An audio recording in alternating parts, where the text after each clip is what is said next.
Bonjour à toutes et à tous. Alors, comme vous pouvez le voir dans cette vidéo, on voit ma tête. Donc, voilà, j'ai décidé de montrer ma tête. Vous me direz dans les commentaires si vous préférez voir ma tête ou ne pas la voir. Mais donc, cette petite vidéo va aborder un thème assez important. Je pense que c'est le bon moment pour en parler au vu de l'actualité récente, que ce soit au niveau international ou au niveau franco-français. Je pense que c'est des notions qui vont permettre d'éclairer certaines choses. Et je pense que c'est le bon moment pour la sortir. Alors vous connaissez la politique de la chaîne. Ici on refuse les cases, on refuse les étiquettes, on refuse tout type de conformisme ou de manichéisme en termes idéologiques. Et donc pour les besoins de cette vidéo, en revanche, il va être nécessaire d'employer, pour des raisons de facilité de langage, on va dire les termes de droite et de gauche. Donc c'est des termes dans lesquels je ne me reconnais absolument pas. Moi, je ne me suis jamais considéré comme étant de droite ou de gauche. Je considère que ces cases sont des, que c'est quelque chose de grossier et qui a été conçu pour des lapins de 6 semaines. Mais ici, ça va être compliqué d'expliquer ce que j'ai à expliquer si on n'utilise jamais les termes de droite et de gauche. Ils sont quand même assez parlants pour les besoins de cette vidéo. Donc, quand je vais parler du terme de droite, j'entends par là l'alliance du libéralisme économique, faible redistribution, peu de contrôle du marché, etc. Voilà. Avec le conservatisme sociétal, donc là on est tout ce qui est patriotisme, militarisme, défense de valeurs dites traditionnelles, autoritarisme, voilà. Donc c'est ce qu'on appelle le conservatisme, et ça c'est une des composantes de ce que je vais appeler ici la droite. Et quand je vais parler de gauche, je fais référence au socialisme économique. Donc là, on est sur justement l'inverse du libéralisme économique, donc plus de redistribution, plus de politique étatique, etc. en termes économiques, et donc allié avec le libertarisme sociétal. Donc là, on va avoir des positions qui sont plutôt favorables à l'immigration, féministes, antiracistes, rétifs à l'autorité, rétifs au patriotisme et à l'armée, etc. Voilà. Donc quand je vais parler de droite et de gauche, je vais parler de ces deux notions-là. Concernant le système, parce que je vais aussi beaucoup parler du système, le système occidental, le système capitaliste occidental, lui, il n'est ni de droite ni de gauche. C'est très important de le comprendre, ça. Il est tout simplement cynique, pragmatique, et en fait, tout ce qui compte pour lui, c'est de conserver l'accès aux ressources et au pouvoir. Voilà, tout ce qui compte, c'est ça. Et donc, au fur et à mesure des périodes et des époques, il va se servir tantôt des idéologies de gauche comme d'un levier quand il en a besoin, et tantôt des idéologies de droite comme d'un autre levier quand il en a besoin. Tout dépend de ses intérêts du moment. Voilà, c'est purement contextuel. Et c'est ça, justement, qui va faire l'objet de cette vidéo. Mais pour entrer dans le vif du sujet, on va faire un peu d'histoire. On va revenir un petit peu dans les années 20, 30, 1920-1930, à une époque où l'Europe est exsangue. Les peuples européens ont du mal à se remettre du traumatisme de la Première Guerre mondiale. Par ailleurs, on a la Russie qui est devenue l'URSS depuis la révolution d'octobre 17 avec l'accession de Lénine au pouvoir. On a l'Allemagne qui est humiliée par le traité de Versailles, traité injuste qui a ruiné totalement la nation allemande. Et dans ce cadre-là, on a les marchés financiers qui paniquent et qui ont peur d'une propagation du marxisme en Europe. Parce qu'à cette époque-là, on a beaucoup de groupes révolutionnaires, communistes et anarchistes également, qui sont très puissants et qui gagnent en influence, notamment, et ça va s'aggraver avec les crises économiques comme la crise de 1929. Et donc, on a tous les capitalistes, tous les banquiers, le monde de la finance qui s'inquiètent, qui a très peur d'une contagion du communisme dans tout l'ouest de l'Europe et que toute l'Europe devienne communiste. Donc il faut bien se remettre dans le contexte à l'époque. On n'a plus ça aujourd'hui parce qu'on n'a plus de grands pays comme la Russie qui sont acquis à un système comme le communisme autoritaire en l'occurrence. Parce que oui, je refais une petite parenthèse. Donc évidemment, il y a des idées qui sont difficilement classables entre gauche et droite, comme par exemple le fascisme, l'anarchisme de droite ou le communisme autoritaire justement. Mais encore une fois, pour les besoins de cette vidéo, on va considérer que le fascisme reste quand même une idée de droite parce que le moteur principal du fascisme est quand même cette idée de hiérarchie, d'ordre, qui sont quand même des idées de droite. L'anarchisme de droite, c'est pareil, bah justement, on va considérer que c'est une idée de droite, parce que sur le plan économique, c'est très très libéral, donc ça le classe quand même plutôt à droite. Et concernant le communisme autoritaire, par contre, on va le classer plutôt à gauche malgré son autoritarisme, parce que son objectif théorique, son objectif affiché, ça reste la promotion d'une société sans classe. Après, on peut en discuter, de dire est-ce que c'était sincère, mais en tout cas, en principe, ça reste une idée qui est plutôt à gauche, même si c'est quand même assez complexe. Mais donc je reviens sur ce que j'étais en train de dire. Donc dans les années 30, on a les mouvements, beaucoup de groupes révolutionnaires communistes qui se propagent dans l'ouest de l'Europe, et donc les marchés financiers essayent d'endiguer cela. Et pour endiguer cela, ils vont promouvoir une autre idéologie qui est en vogue en Europe à ce moment-là, et qui peut faire barrage au communisme, c'est le fascisme.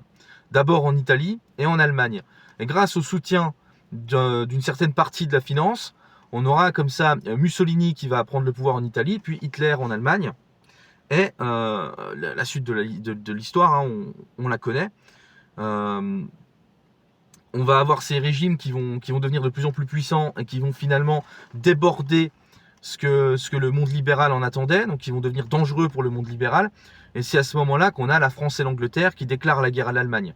Donc, suite à cela, la France, qui est très mal préparée militairement, va être très vite balayée par les troupes allemandes. Et ensuite, en 1941, les Allemands vont déclencher l'invasion de l'Union soviétique avec l'opération Barbarossa. Ils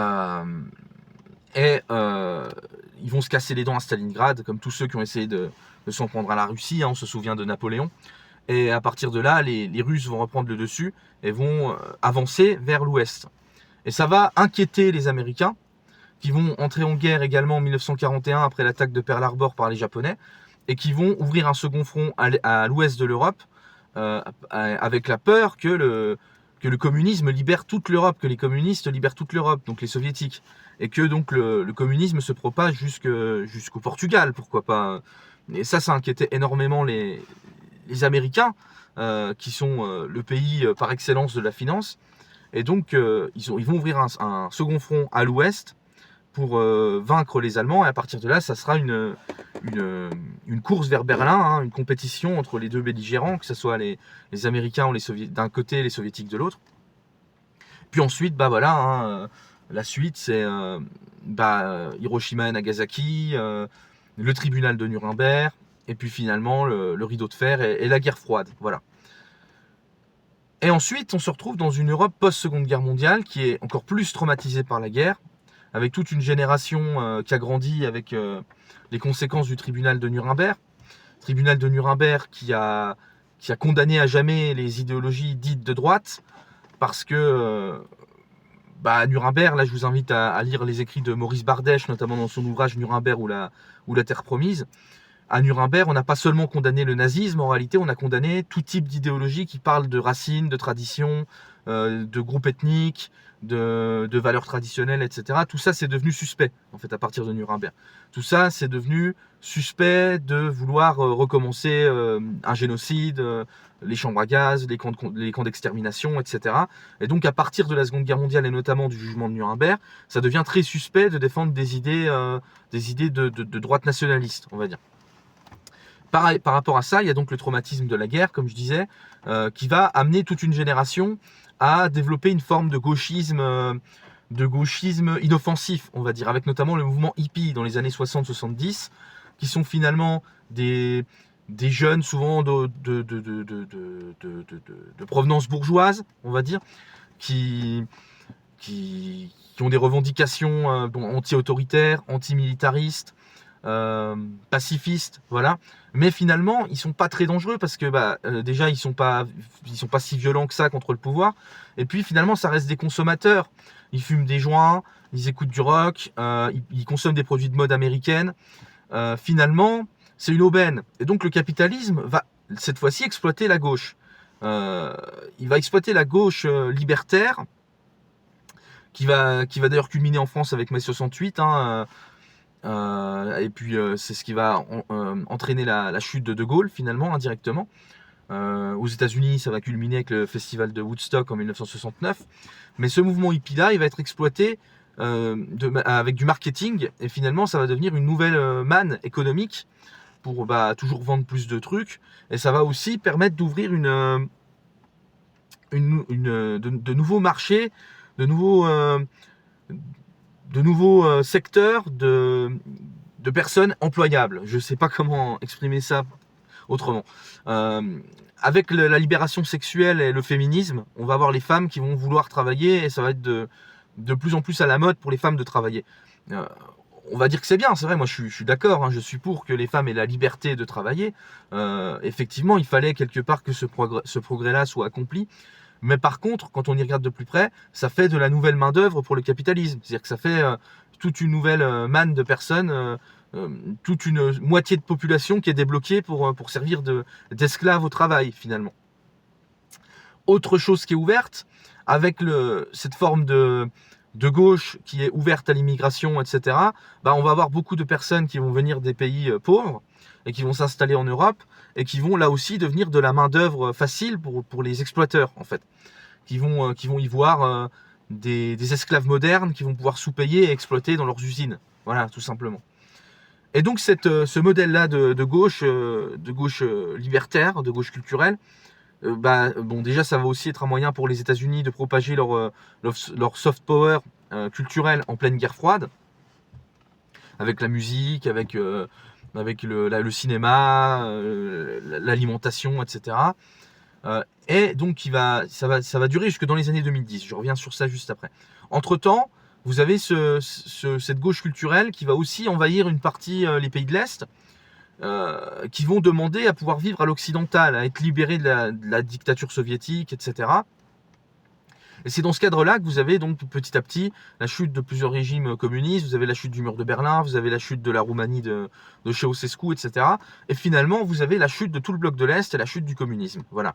Et donc là, on arrive dans les années 90 et on arrive sur un monde où les États-Unis ont triomphé de tous leurs rivaux, de tous leurs adversaires, et on arrive dans un moment unipolaire où on a l'impression que les États-Unis que c'est la fin de l'histoire et que les États-Unis vont réguler le monde pour l'éternité.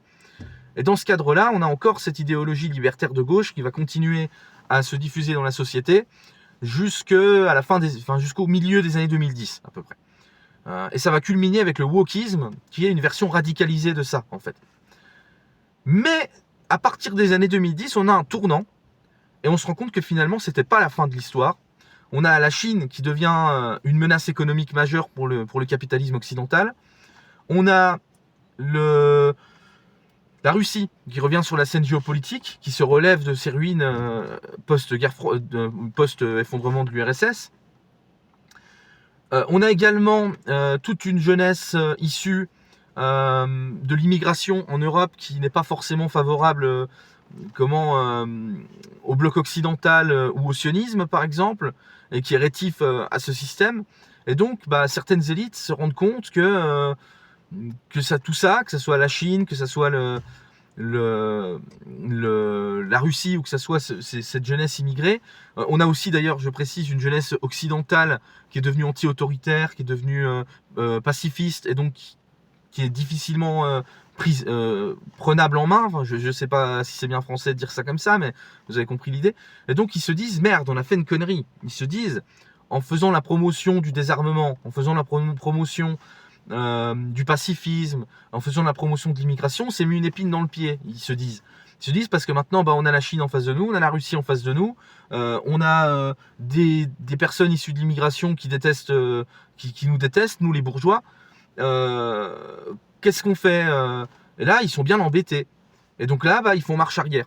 Et là, c'est pour ça qu'on observe depuis quelques mois, quelques années même maintenant, un retour, une réhabilitation de la droite dure, de la droite autoritaire. C'est pour ça qu'on a Trump aux États-Unis, c'est pour ça qu'on a eu Bolsonaro, c'est pour ça qu'on a eu Javier Milei en Argentine, c'est pour ça qu'on a Meloni en Italie. On a une réhabilitation, alors que tout ce qui a été fait au cours des 80 dernières années, c'était pour diaboliser les discours dits d'extrême droite.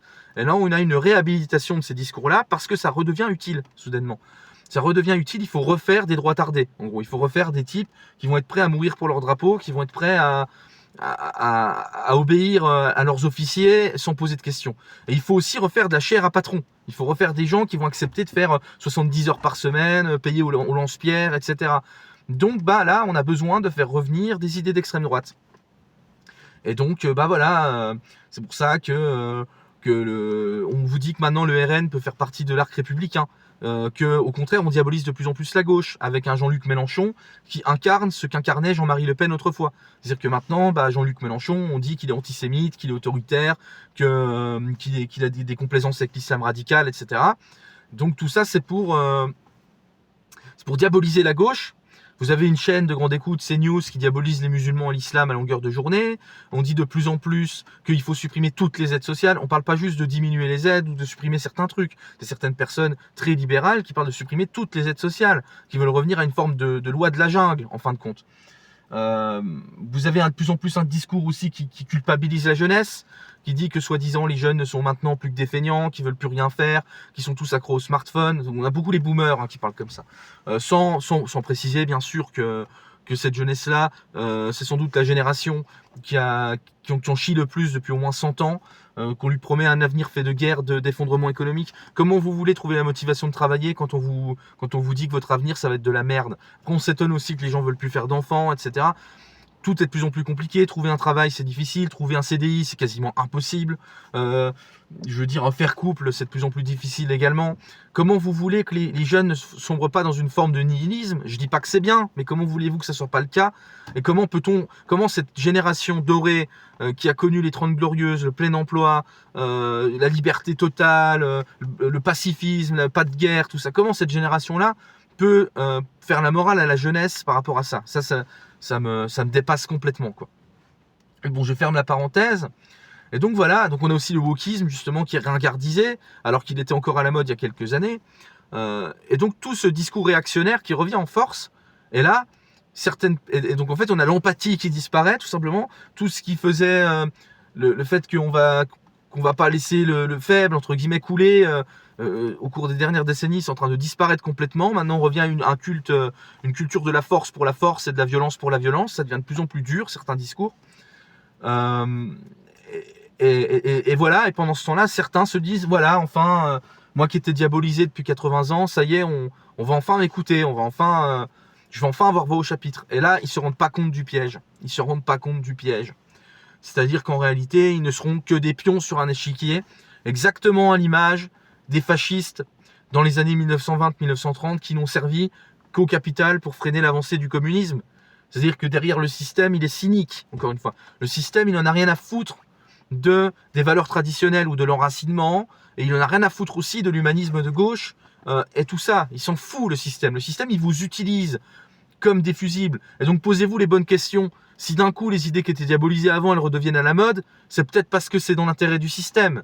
Il faut peut-être un petit peu se poser cette question-là. C'est pas parce que d'un coup... c'est pas sans raison. C'est que le système a besoin que ces idées de droite reviennent sur le devant de la scène, tout simplement. Donc ne vous leurrez pas, ne vous faites pas d'illusions. La solution, c'est d'envoyer balader cette fausse dichotomie droite-gauche qui ne sert qu'à manipuler tout le monde. Il ne faut pas être un pion, il faut refuser d'être un pion. Et il faut renverser l'échiquier, tout simplement. La seule solution, si vous voulez que ce monde change enfin pour du meilleur, c'est de renverser cet échiquier, de renverser ce